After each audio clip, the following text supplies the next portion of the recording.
não há um plano, não se percebe como é que isso vai evoluir no futuro. De avançarmos para a grande entrevista deste Jornal Diário, esta noite Domingos de Andrade entrevista ao reitor da Universidade de Aveiro.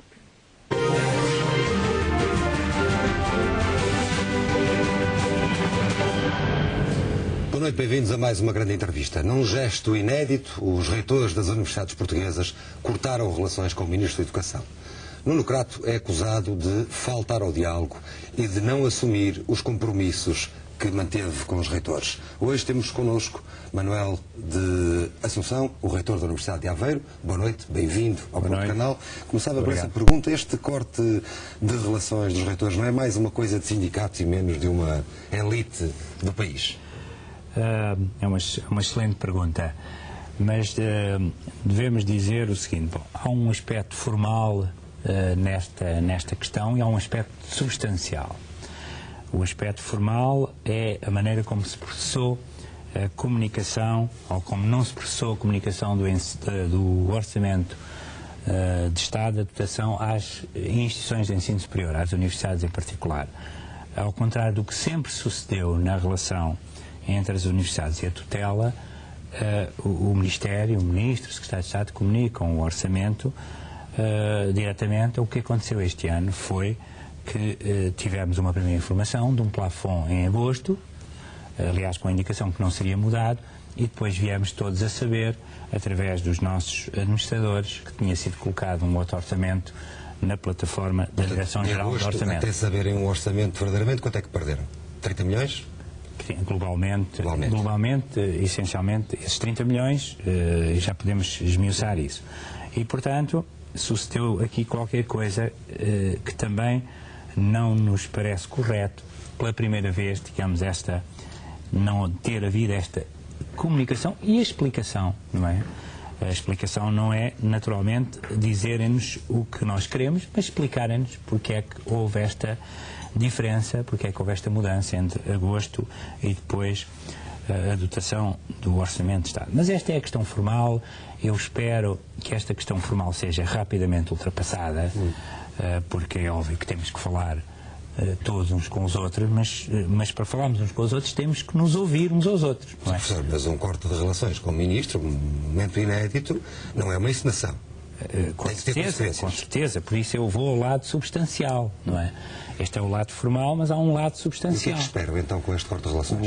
O lado formal, deixe-me explicar o lado substancial, que é muito importante, que é este não é tanto o corte global, porque há uma parte do corte que tem a ver com os nossos salários e, portanto, o que está em causa não são os nossos salários. Não é isso que está em causa. Nunca reivindicámos, nunca as universidades, e portanto a questão do sindical não me parece uma boa comparação. Nunca reivindicámos salários, questões salariais em relação às pessoas, às funcionários do ensino superior. O que temos reclamado é aquilo que vai para além dos salários. Portanto, o corte dos salários tem a ver com o bolso de cada um e sabemos o que isso significa, mas aí estamos em igualdade de circunstâncias com os restantes portugueses e, portanto, não há nem distinção a favor nem contra, muito bem. Portanto, seja como for, nós, individualmente, cada um de nós, sofre da mesma maneira que os restantes portugueses. Agora, o que há aqui é, para além desse corte, repito que incide apenas sobre as pessoas, há um corte que vai incidir sobre as despesas de funcionamento ou sobre a redução da massa salarial, uma vez que o dinheiro obviamente não tem cor. Mas digamos, se nós quisermos manter as universidades competitivas, se quisermos que as universidades continuem a estar no patamar onde estão, não é jogando fora os dedos que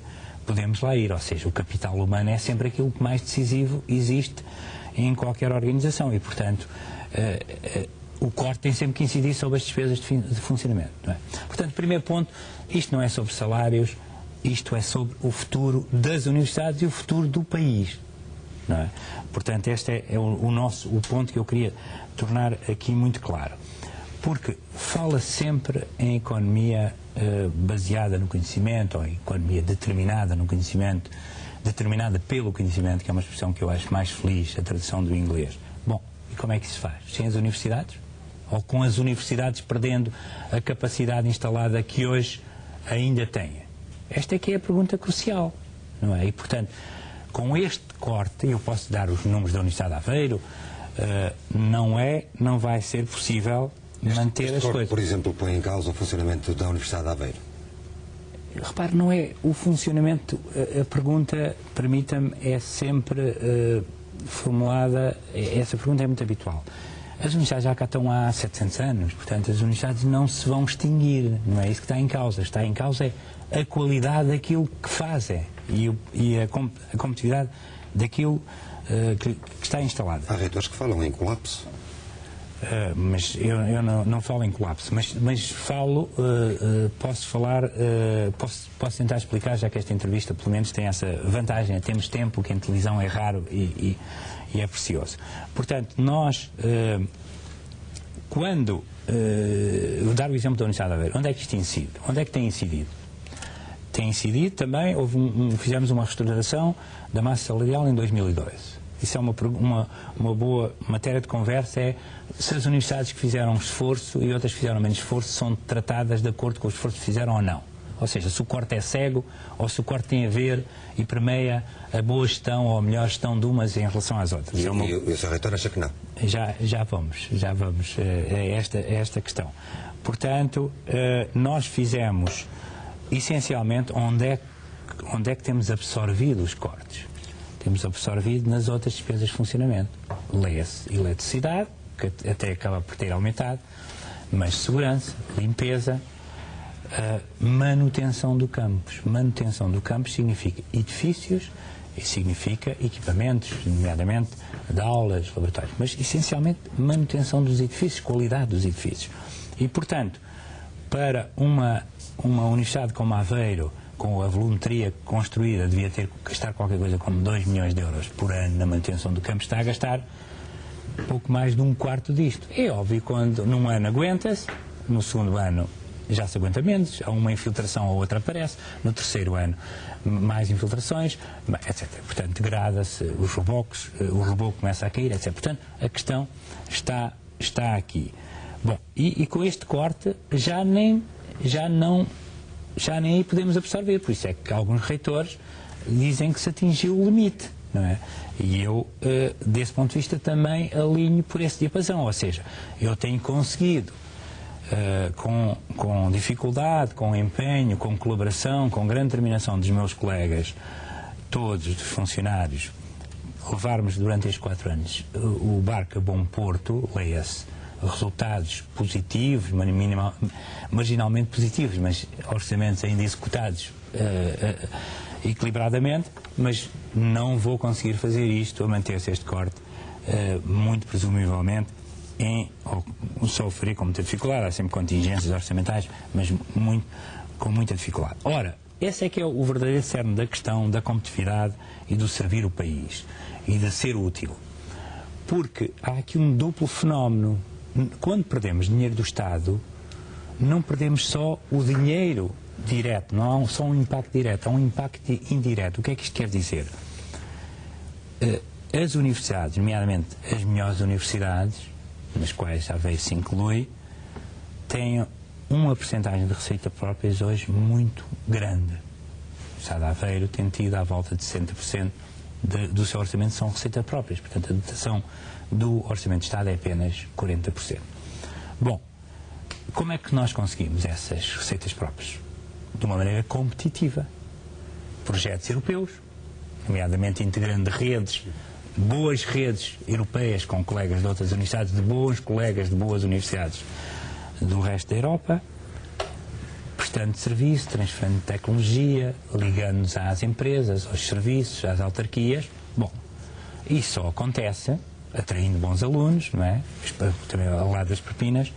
Isso só acontece se nós tivermos capacidade instalada. Portanto, no instante em que não tivermos capacidade, em que perdermos capacidade instalada, obviamente, corremos o risco de entrar numa espiral e é por isso que com estes cortes sucessivos acha que as universidades vão começar a perder a capacidade instalada?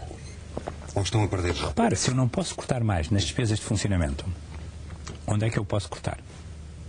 Onde é que eu tenho que cortar? Muito bem, e as universidades não podem cortar mais? Não, eu não posso cortar mais, como disse, eu vou-lhe dar os números, não disse, portanto não pode saber porque eu não lhe disse, mas posso-lhe dar números concretos. Em 2010 eu executei, fechei o orçamento de funcionamento, despesas de funcionamento com 23,5 milhões executados. Este ano vou fechar com cerca de 14 milhões,5, portanto 9 milhões a menos. Ou seja, um corte de quase 40%. Portanto, não há mais corte, não é possível cortar mais nada. Quando diz que deveria ter tido em conta a gestão e o que fizeram as universidades no passado, neste passado recente, está a falar, por exemplo, das fundações, que passam um bocadinho à margem disto, das universidades fundações. Não, as universidades de fundação não passam à margem de coisa nenhuma, não é? Quer dizer, no essencial, as universidades de fundação do ponto de vista das transferências do Estado têm sido tratadas da mesma maneira como as restantes universidades, portanto sem qualquer diferença. O que tem acontecido é que há dotação, o chamado, estamos a ver com dotações históricas, ou seja, houve uma forma de financiamento que foi utilizada durante algum tempo e depois, por razões de crise sucessiva, houve como uma fotografia desse resultado num determinado ano e agora o orçamento é dividido proporcionalmente da mesma maneira que acontecia há alguns anos atrás. Portanto, deixa-me regressar à pergunta inicial. Cortar relações significa nós não dialogamos mais com o Governo, implica também que não dialogamos na reformulação da rede do ensino superior. O que é que esperam a seguir? Que o Governo recue? Eu espero que haja possibilidade de dialogar e, portanto, como sabe, o orçamento é votado terça-feira. O orçamento global é votado terça-feira, mas há dotações orçamentais e há margens de rodar eventualmente orçamentos dentro de cada ministério, penso eu, aliás, tanto quanto eu percebi, a Ministra das Finanças ter-se referido a isto, ou seja, com certeza há grandes distribuições, mas depois com certeza há alguma... Já o ano passado tivemos... Acreditam que o Governo vai recuar? É essa a vossa perspectiva? Acho que o Governo irá perceber a situação em que estamos. Por alguma razão, estamos hoje a dizer aquilo que não dissemos há um ano, ou que não dissemos há 2, e que não dissemos... Portanto, significa que certamente que hoje a situação é muito diferente, é significativamente diferente do que foi há 2 anos e foi o ano passado, mas como disse, acho que temos que regressar a um caminho de diálogo, mas um diálogo em que se ouça realmente e se percebam as reais dificuldades das instituições de ensino superior. Porque há aqui uma conversa, digamos, dos cortes transversais. Mas esses cortes transversais, volta à questão dos salários. Nós assumimos isso, mas digam-me lá, onde é que há outros setores da administração pública que tenham tido 40% no corte das suas despesas de funcionamento. É disso que estamos a falar, portanto, não é de sermos tratados de uma maneira privilegiada em relação a outros, mas é de não sermos tratados de uma maneira pior que os outros têm sido tratados. Portanto. O Ministro disse na tomada de posse do reitor da Universidade de Minho, há meia dúzia de dias, e em resposta a um discurso crítico e duro do reitor da Universidade de Minho, o Ministro disse que convidou as universidades não apenas a trabalhar mais, mas a trabalhar melhor. Como é que interpreta estas palavras? Eu não ouvi as palavras do Sr. Ministro, nem li, porque eu estava a representar o grupo fora do país e essa foi a razão, porque não fui à tomada de posse do meu colega e amigo da Universidade do Minho. Mas, portanto, acredito que tenha dito isso. Acho que se o disse, penso que não terá sido muito feliz. Eu acho que já disse aqui, antes de ter sido confrontado com essas declarações, que isto só é possível na minha universidade, que é aquela que eu conheço, obviamente, mas acredito que noutras de uma maneira muito semelhante, devido a um esforço muito grande de todos, de funcionários e de professores, no sentido de ser possível levar o barco a bom porto, como disse, nomeadamente da parte dos professores e da parte dos investigadores, de conseguir vir colmatando este déficit de transferências do Estado com mais receitas próprias, não é? E é desta maneira que temos conseguido ter estes resultados financeiros, orçamentais, apesar de tudo, equilibrados. Mas também aqui há um limite para o que se consegue fazer. Primeiro, as pessoas estão sobrecarregadíssimas e depois, quer dizer, nós temos 59, tínhamos do último mês foi feito o censo em julho, cerca de 60 projetos europeus, não é? Bom, também não é possível ir muito mais além, não é? E são sempre as mesmas pessoas que já estão a executar outros projetos. Portanto, o nosso relacionamento com a indústria, com as empresas e com o tecido exterior, como disse, nestas várias vertentes, transferência de tecnologia, prestação de serviços, tem-se mantido bastante estacionado há 2 ou 3 anos. Representa que nós estamos a fazer aquilo que também o tecido produtivo com que nos ligamos e a região onde somos mais inseridos, mas o resto do país em geral, também é aquilo que se consegue fazer. Se não conseguimos fazer mais é porque não há condições para fazer mais. Portanto, eu acho que não me parece que possamos, sinceramente, fazer mais. Como disse, houve alguma racionalização, houve alguma reestruturação como disse até, da massa salarial e, portanto, se quisermos continuar com a qualidade que temos e com a oportunidade que temos, não vejo sinceramente como é que possamos fazer. Acha, portanto, que vamos deixar de ser competitivos internacionalmente e que agora que estamos bem colocados nos rankings internacionais que começaremos a cair por aí abaixo? Podemos, claro, porque há aqui uma ideia muito perigosa, que é, mas têm encurtado, mas continuam nos rankings. Bom, mas estes temas têm muita inércia, não é? O que é que quero dizer com isto? Há uma qualidade instalada, há equipamentos que vêm, há projetos que se ganharam, há equipas que se constituíram, há redes que estão em elaboração e, portanto, da mesma maneira, quando se investe, não se tem o resultado imediatamente, não se constrói qualidade em nenhum setor, não é? Isso é muito conhecido no futebol, como sabe, muita gente despeja dinheiro para cima das equipas e depois não acontece nada, porque é difícil construir projetos e, portanto, da mesma maneira que é difícil do investimento, há um atraso entre o investimento e depois o resultado de grande qualidade também, depois há, digamos, uma manutenção de um certo bom lógica inercial, mas que deixando-se de investir, cortando-se, depois de repente também, num determinado momento, pode, afinal, descobrir que já não conseguimos fazer aquilo que fazíamos antes. Este ano foi dramático, além deste corte orçamental, as universidades hoje têm menos alunos, este ano entraram menos alunos nas universidades, continuam com os mesmos cursos ou cursos a mais, alguns deles desajustados às necessidades do país e da região onde se inserem. Não estou a dizer especificamente da Universidade de Aveiro, estou a traçar apenas o quadro geral. Como instituições de ensino superior, não deveriam ser mais ágeis a adaptar-se aos tempos em que vivemos? Eu já vou responder a isso. Primeiro, os alunos, porque há um aspecto importante, muito preocupante, que eu gostaria de comentar. Aliás, 2 e depois vamos aos cursos a mais, eu não me esqueço. Que é... Os alunos, sim. Os alunos. Bom, esse é muito preocupante. Temos tido, não foi só este ano, já foi o ano passado. Claro.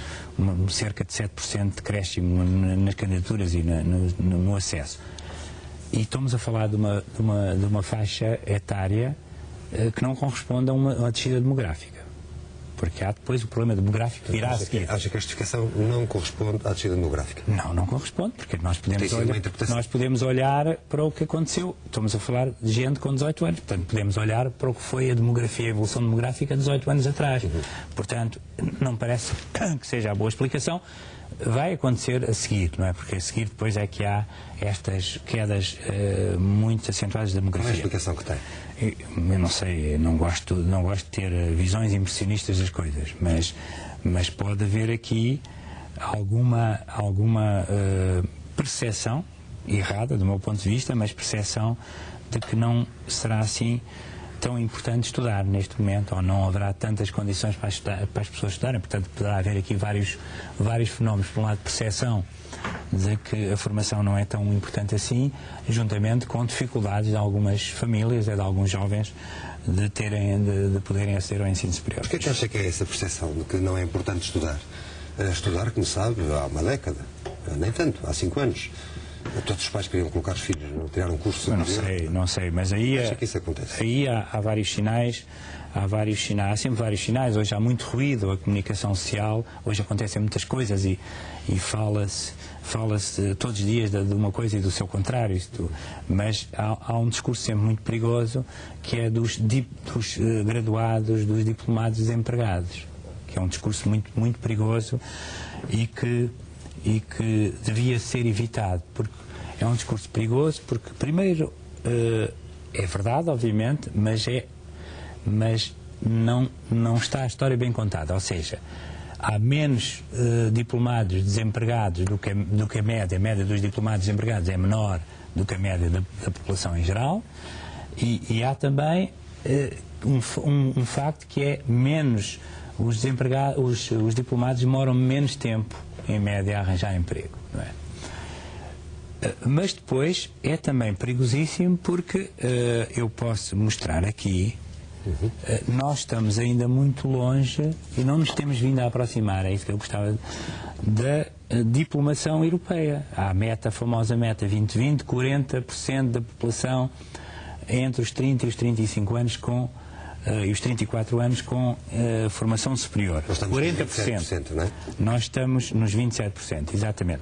E o problema é que estamos com cerca de 8 pontos percentuais abaixo da média europeia, da média da União Europeia a 27%, e em 2000, reparem, 2000, há 13 anos atrás, estávamos 11 pontos. Portanto, em 11 anos recuperámos, eu tenho só os dados até 2011, em 11 anos recuperámos apenas 3 pontos. Portanto, nós ainda temos muito pouca gente, temos insuficiente gente qualificada, insuficiente número de alunos no ensino superior, e, portanto, insuficiente... O discurso oficial não é esse. O discurso oficial é que, pelo contrário, temos diplomados que chegam e a mais. Até se aconselham a emigrar. Não sei se é o discurso oficial, aí será a sua interpretação. Eu aí reservo, acho que tenho ouvido responsáveis, nomeadamente responsáveis ao nível ministerial, que não dizem isso. Portanto, mas é fundamental desmontar isto. Mas eu não sei o que é que isto vale depois em termos da percepção, não é? Não sei o que é que vale, mas pode valer alguma coisa. E pode valer o suficiente, porque alguma explicação tem que haver para este decréscimo, e o que é mau é que acha este decréscimo de entrada no ensino superior e, portanto, porque não precisamos disso, precisamos do contrário disso.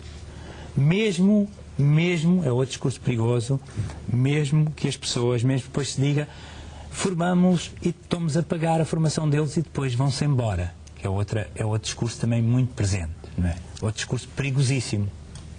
Eu, como contribuinte, não é como reitor, como contribuinte, prefiro sempre pagar os meus impostos para que os portugueses todos que se podem formar se formem, mesmo que eles se vão embora, do que usarem os meus impostos para fazerem subsídios de inserção de pessoas desqualificadas. Eu penso que temos que concordar todos sobre este aspecto. Portanto, não há outra volta a dar, temos que qualificar mais portugueses, porque também é um jogo entre a qualificação e a economia, não é?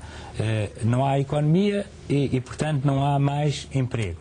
Bom, mas também temos que ser capazes de, com mais qualificação, sermos capazes de ajudar a economia a vir a criar mais emprego para as pessoas que, entretanto, se vão formar. E, repito, não há, penso eu, volta a dar a esta coisa. Portanto, estamos condenados, uma boa condenação, a formar mais pessoas e incentivar mais pessoas a irem para o ensino superior.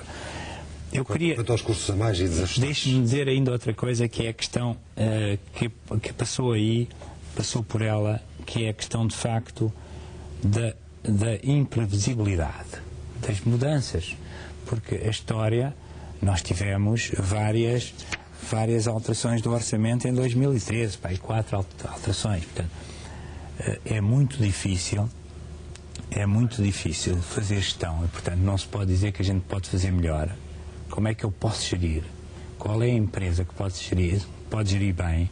Qual é a instituição que pode gerir bem sem saber quais são as condições que dispõe para gerir num espaço temporal, já não falo do plano estratégico a 5 anos, mas num espaço temporal de 1 ano. Portanto, tão mau como haver pouco dinheiro é haver esta imprevisibilidade. Acho que há em Portugal, isto não é só no Ministério da Educação, entenda-se, há demasiadas alterações legais, há demasiadas alterações nos regulamentos, nos quadros de referência que nos regem.